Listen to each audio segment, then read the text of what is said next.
High, আজ আপনাদের সঙ্গে একটি গল্প শেয়ার করব।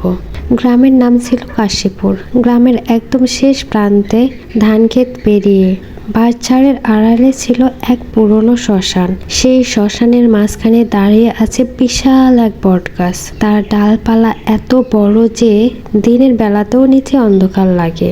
গ্রামের সবাই বলতো ওই বটগাছে নাকি রাতের বেলা সাদা শাড়ি পরা এক মহিলা বসে থাকে। কেউ কাছে গেলে কাঁদতে থাকে, আবার কেউ তাকালে মিলিয়ে যায়।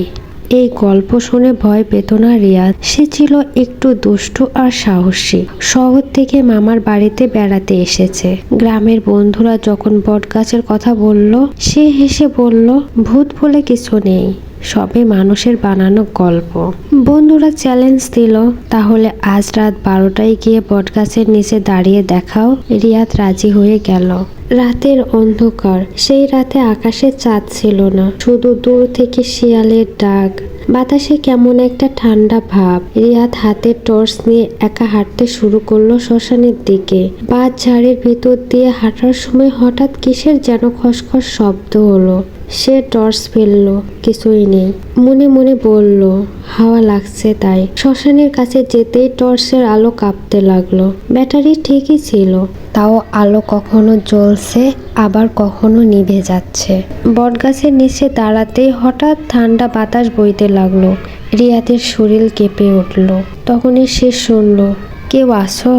গলার স্বরটা ছিল একদম কাছে, কিন্তু আশেপাশে কেউ ছিল না। রিয়াদ সাহস করে বলল, কে কে ওখানে? উত্তর এলো না। সাদা ছায়া। হঠাৎ গাছের এক ডালে সাদা কিছু নড়ল।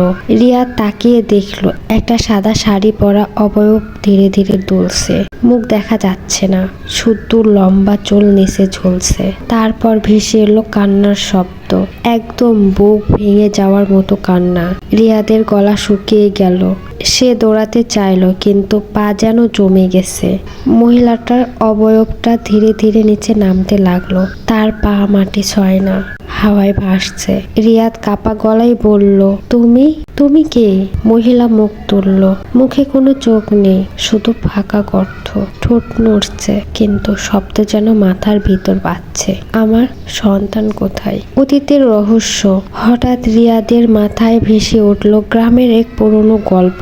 অনেক বছর আগে এক মা তার শিশুকে নিয়ে নদীতে ডুবে মারা গিয়েছিল। তার দেহ পাওয়া গিয়েছিল এই শ্মশানের কাছে। সেই থেকে নাকি সে নিজের সন্তানকে খুঁজে বেড়ায়। মহিলার ছায়া রিয়াদের কাছে এগিয়ে এলো। তার হাতটা বরফের মতো ঠান্ডা। রিয়াদ চোখ বন্ধ করে বলল, আমি আপনার সন্তান না, আমি শুধু চ্যালেঞ্জ নিয়ে এসেছি। কান্নার শব্দ আরো জোরে হলো। চারপাশের বাতাস ভারী হয়ে উঠল। হঠাৎ দূরে আজানের শব্দ ভেসে এলো। ঠিক সেই মুহূর্তে সাদা অবয়বটা থেমে গেল, ধীরে ধীরে পেছাতে লাগলো। তারপর কুয়াশার মতো মিলিয়ে গেল। ফিরে আসা।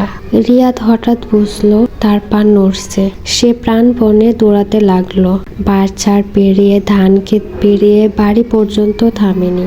পরের দিন সকালে তার জ্বর এলো। কয়েকদিন ঘুমের মধ্যে সে কাঁদতো।